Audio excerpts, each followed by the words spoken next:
Hello and welcome to Close Walk Catholic Communications. I'm Father Baye, your host, and we're glad that you can join us. You know, all of us have the incidents and accidents of our lives that sometimes have a very profound effect. And once they've happened, we will never ever be the same again. Today, we're very happy to have someone whose life has been radically changed, and he's decided to tell the stories of people who've changed them and what effect they've had. Today we have with us Keven Wells. Keven, welcome to Closer Walk. Father, it's great to be with you. Keven is the author of the book, The Priest We Need to Save the Church. And it's a very inspiring book that talks about his uncle, Monsignor Thomas Wells, a priest of the Archdiocese of Washington, D.C., who tragically died at the hands of a murderer. But that event and Father Wells's presence in his life has led Keven to understand the power of the priesthood and to look at people who are incredibly blessed by God, who exercise their priesthood with great grace and great courage. And now he's the author of a second book about the Venerable Aloysius Schwartz. Keven, Aloysius Schwartz, how'd you find out about him?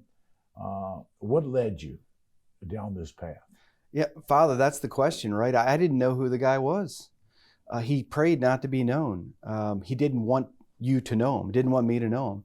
But what he did after beginning to study his life, I believe as his biographer and one who studied his life, had never been done in the history of the church. But how it started is a married couple had read The Priest We Need to Save the Church, and they said, we know who it is. His name is Aloysius Schwartz, and we want you to write his biography. He needs to be known for these times. So they gave me some reading material, and I read, and I said, my goodness. So I studied the lives of the paragons, Newman, Bosco, Damien the Leper, to prepare for my former book. And I said, what I read about this Aloysius Schwartz, it's incomprehensible outside the finger of God. So I got in touch with Ignatius Press, and I said, when they learned about this Aloysius Schwartz, he said, you've got to write this biography. So I sat down and began to write this startling life. And now Aloysius Schwartz was a missionary priest who ended up serving, well, worldwide, but where was he from originally? Tell us about his life and how he became the person who lived this heroic life of rescue for children throughout the world.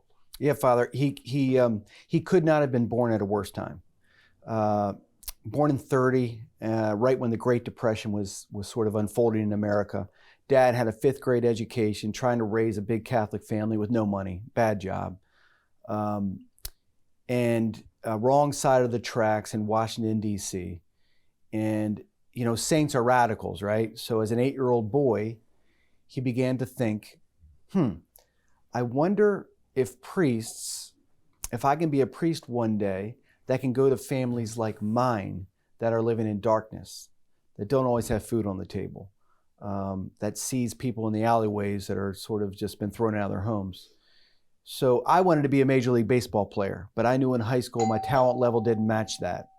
So it just sort of faded with time. Father Al, as an 8-year-old, had a goal to be a missionary priest, and it just exploded. So he, that's where it all started, as a little boy who wanted to be a holy priest. All right, so he grows up, he's ordained a priest for the Archdiocese of Washington? No, this is where it gets interesting. So he wanted to go to the worst places, so he became a Maryknoll missionary. And but during formation, he said, it's too comfortable. And an idea came into his head. I kind of have an idea, I want to be like Jesus, the starved man on the cross, the poor man of Nazareth, who had nowhere to lay his head. So he said, I want something more austere and raw for my priesthood. So he left the Maryknollers, the first American in the history of formation with the Maryknollers to leave them. And he found an order in Belgium who would be poor priests living among the poor and living poor. So in 1957, When he was ordained as a 28-year-old, he raised his hand and he asked his rector, what's the worst place in the world? And his rector said, what are you talking about? Yeah, I want to go to the worst place. And at that time, it was post-war Korea. So he ended up on the Feast of the Immaculate Conception in 1957 in South Korea in a town called Busan, looking into a dystopian novel. It was Dickens. There was lepers on the streets, rubbing their limbs off people to steal their money. Thousands and thousands living on mountains, the tubercular, where they were left to die. Unwed mothers who were impregnated by America's servicemen, living under bridges. Orphans everywhere being uncared for because they were the babies of these women. And he said, Mary, he consecrated his life to Mary. I asked for violence. I asked for this life, and it embraces me. Thank you. And he got to work. Wow.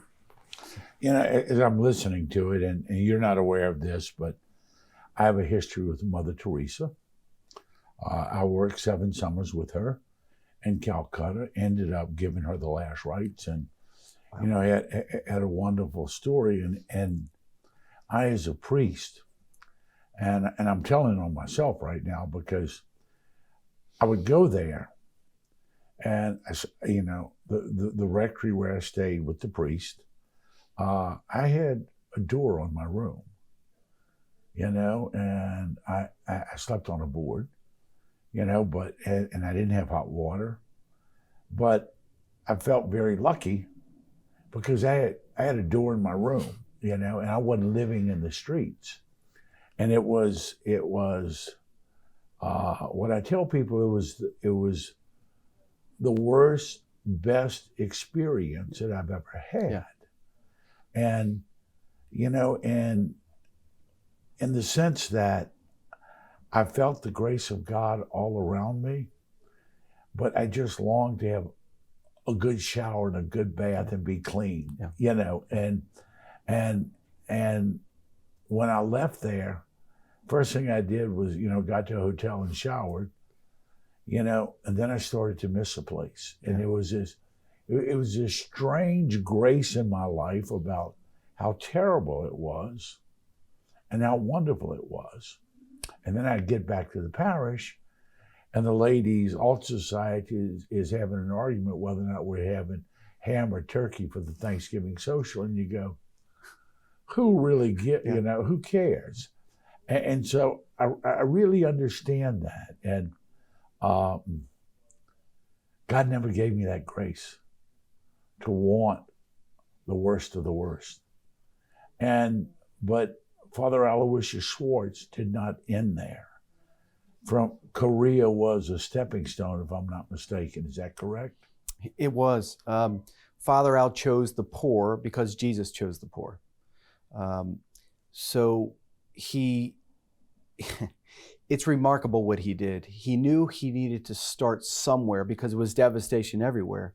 So he said, if I'm going to bring this South Korea to the Catholic faith, I'm going to start with the children, these orphans that are left to die. So he started to build boys' towns and girls' towns. And then he started to build 7-story high hospitals in the slums, elementary schools in the slums, tuberculariums, leprosariums, hospices. Within 13 years, this priest, this American priest on the other side of the world with no business acumen, resurrected all of South Korea. All of these broken, bullied bodies that had nowhere to go, no one to love them. Father Al used to climb the mountains of the tubercular where they die, and he would whip open the flap of the tent and say, I will bring you down. I don't know your language yet. I'll catch up to you, but look into my eyes. I will bring you down. And he did. So within 13 years, it was all changed. So what happens, the cardinal in the Philippines says, you got to get over here. South Korea has been healed. We're dying over here. So Father Al took off for Philippines, and within 10 years, he built 4 boys' towns and girls' towns that housed 14,000 children. Oh my gosh. Oh my God. Speaking of the Philippines, I've been there on a number of occasions. And right outside of Metro Manila, they have what they call the Smoky Mountains. Uh-huh. Okay, you're familiar. Well, the Smoky Mountains is a mountain of garbage. That's what it is. And it's smoldering all the time and is smoking. And people live on the garbage heap and they scavenge for food and pieces of plastic or whatever they have. But one of the strangest things I ever saw in the Smoky Mountains was that someone had a sign out in the Smoky Mountains and saying, room for rent. They were renting out a room in the Smoky Mountains. Now, obviously, he goes there and he starts these Boys Town and Girls Town. So, Father, I want to jump in there. The first day that he went to the Philippines, he didn't know if he wanted to set up shop there because it's a whole new infrastructure. Cardinal sin, the first day, took him up the Smoky Mountain. And Father Al began to cry because he saw boys and girls naked, dumping into garbage. So the sanitation trucks all day long dump garbage.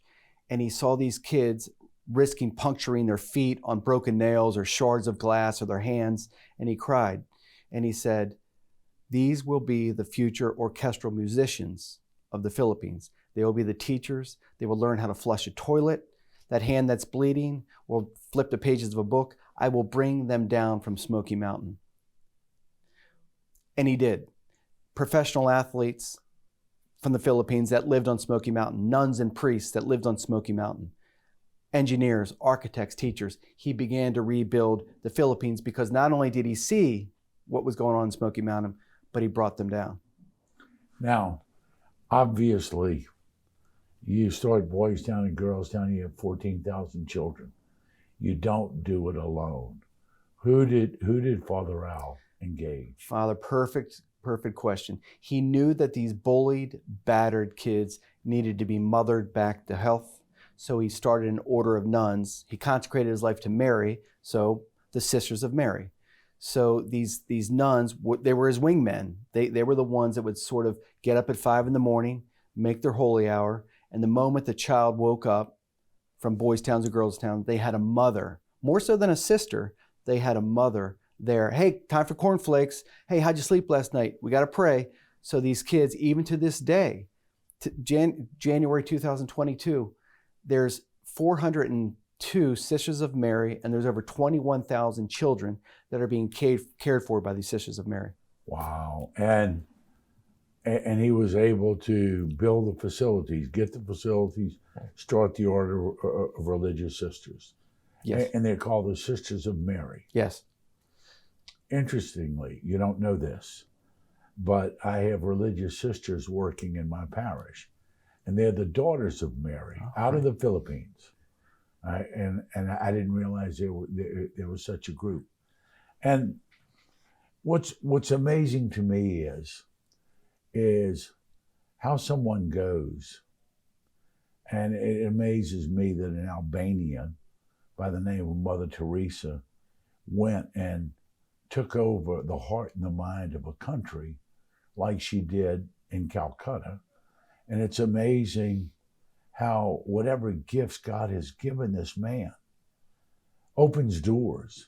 You don't build a 7-story, hospital with stuff you picked up off the streets.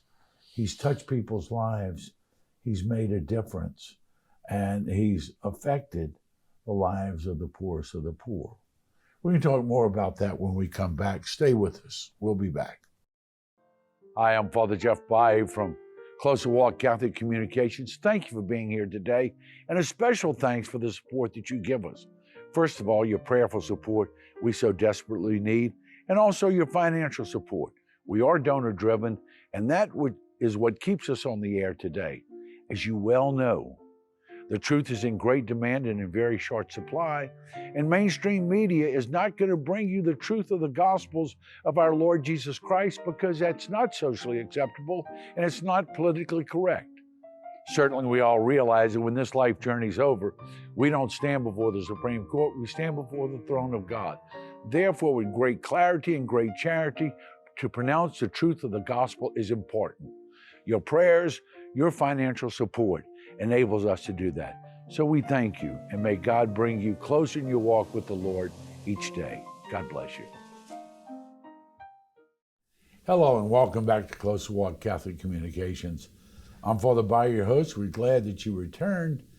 And of course, today we're here with Keven Wells. And Keven is the author of several books, The Priest We Need to Save the Church, and then the book about the Venerable Aloysius Schwartz, a book and a life that I'm completely unfamiliar with. So to be very honest with you, I'm watching and listening along with you. And Keven, this extraordinary man, Father Aloysius Schwartz, originally from the poorest side of town in D.C., who's now left, and we've talked about his presence in Korea and the Philippines, and he's not through yet, huh? No, he, Father, I'll mention before we get into the next part of his journey, you mentioned you worked with Mother Teresa. Yeah. So Mother Teresa and Father Al esteemed each other's work from afar. And I often thought that if Malcolm Muggeridge never sort of came across as Mother Teresa, she would be unknown. Exactly. Because she was a grinder. She was in the trench, just like Father Al. But at one of their encounters, Father Al and Mother met each other, and this shows you the boldness of Father Al. Father Al said, "Mother, I want to buy you washing machines." Mother looked up, and Father, you knew Mother, how she would react to that. She would squint, and what are you so squinted up at Father Al, and he said, "Mother, everybody already knows that your sisters are humble. They shouldn't be in the streets washing their saris. They should be out there working." How bold. How bold. But he got away with it because Mother Teresa respected that he was tireless. He had become a slave to Mary into going to the worst of the worst. He got into the leper's sores and dug out the disease, just like Mother. So they loved each other ferociously, these two. So to answer your question, Father Al is important, I believe, strongly. The book I wrote is called Priest and Beggar, The Heroic Life of Venerable Aloysius Schwartz. He's very important for today. He should still be around. He was around when Michael Jordan was halfway through his basketball career. In 1989, this priest who ran 8 or 9 miles every day, he ran marathons. He was an athlete. He was in shape. Nothing could stop him. Everything he did seemed to just go to the poor, help the poor. He was resurrecting dead bodies. He contracted ALS at the age of 59. The only thing that could stop him was ALS. So, wow. Father, I don't know about you, but I'm going to speak for myself. If I get Lou Gehrig's disease, I'm taking my foot off the pedal. I'm going to get things right with my family, But what does Father Al do? Because he consecrated his life to Mary, he said, "Mary, what do you think?" And Mary, in his prayer, "Al, I'm losing my Juan Diegos in Mexico. They're leaving the faith. Will you come to Mexico? Will you set up shop in Mexico?" He's like, I'm on the other side of the world. I'm in the Philippines. I'm in Korea. My clothes don't fit anymore. I use a cane. I don't have much in the tank. But Mary, you call, so I go. So he knew he was going to disappear in Mexico. He was going to die in Mexico. So he brought some sisters over there, and he said, "It's time to build." So he would go onto these construction sites in a wheelchair. He couldn't lift his head. His head would just drop. A sister would lift it up like this. And Father Al would tell the contractors to speed it up. Father Al, who couldn't move from his wheelchair, who couldn't speak at this point, who couldn't clean himself, who couldn't do anything, he said, "Finally, Jesus, I asked to be the starved man on the cross on the other side. Finally, I've become you in a certain way. I am helpless as you were on the cross. I'm nailed to the wheelchair as you were nailed to the cross. I'm suffocating because I can't breathe well as you suffocated. Jesus, you gave me the violence that I asked for. Thank you." Before he died, that 7-story high girls' town in Chalco, Mexico, was built. Today, 3,300 girls are there. 2,100 bowls of cornflakes throughout the world were poured this morning because of Father Al and these Sisters of Mary at 15 different boys' towns and girls' towns throughout the world. And then a boys' town was built in Guadalajara after he died because, one reason, the Sisters of Mary saw the boldness, the Mother Teresa-like work, and they said, this must go on. So they picked up the baton and they opened up boys' towns and girls' towns in Brazil, Guatemala, Tanzania, Honduras. So 7 different countries. Just 3 weeks ago in Tanzania, they opened up a new facility. But they want to build a boys' town over there now. But it takes money. It takes money. I mean, it takes money to feed and clothe and teach and catechize 21,000 kids. But they want more boys' towns and girls' towns, especially for this age where there's so much poverty and so much suffering. So it's really outside the finger of God. What Father Al did, it couldn't have been done. It's just a miracle. You said something earlier when we were preparing for the second segment about you have nuns now from all over the world, Tanzania, Korea, and Honduras and Guatemala and Brazil. I think it's very, very interesting that their Korean order has become an international, the Filipino order has become an international order. And the reason is, and everyone talks about the young people as not really caring. And I don't buy that. I think our young people are looking for heroes. I think our young people are looking to make a difference. I mean, you know, I grew up in the 60s and the 70s, and sex, drugs, rock and roll is just really worn very, very thin. And except for a few privileged few, that's not their deal. They want to make a difference. We see a lot of people talking about environment, and some of which is overdone. But anyway, they're looking to make a difference. And I think the Sisters of Mary's secret is they're making a difference. They're not liberated sisters who are worried about, you know, masculine and feminine pronouns. They're people who are out there in the trenches. I say that, but because in the shelter that I have for juvenile victims of human trafficking, I have 2 from the Philippines, 1 from Nigeria, 1 from Madagascar, and 1 from India. And they've been in this country for over 50 years doing elder care. And now, after 53 years, for the first time, they're opening up a novitiate. Because young women are seeing them and seeing them make a difference in the lives of children who've been trafficked. And I would imagine this group of sisters is very, very similar, that they don't just walk as someone who dresses differently, they walk as heroes in the midst. Well, that's it. Father, there's a reason that millions of teenagers and college-age kids are watching Marvel movies now. Thor, Superman, Wonder Woman, Iron Man, because they're drawn to heroes. What they don't, maybe unwittingly don't know, is they want true heroes like Mother Teresa, Father Al, and your work and the sisters' work. So these Sisters of Mary, they understand that what heroism entitles. Father Al said, the way we serve is to wear a constant crown of thorns. We can only do the work to raise these Lazaruses from the tomb if we suffer. So we pray 3 hours every day because we are not social justice workers. We can't do the work of saving until first God builds it into us. So it's heroic. They pray, they work, and they grind. They're in the trench to raise. You know what they are, Father? When these kids come in as battered souls, trafficked, pimped out in neighborhoods, MS-13 beating them with clubs, when they come in, these sisters say, you have gone through too much. This blue whale-sized cross, I own it now. You must live now, and I must die. I will serve you. Almost like a mother greets a son returning from the war. So I would encourage your listener, your viewer, I should say, worldvillages.org, worldvillages.org. I didn't know anything about them.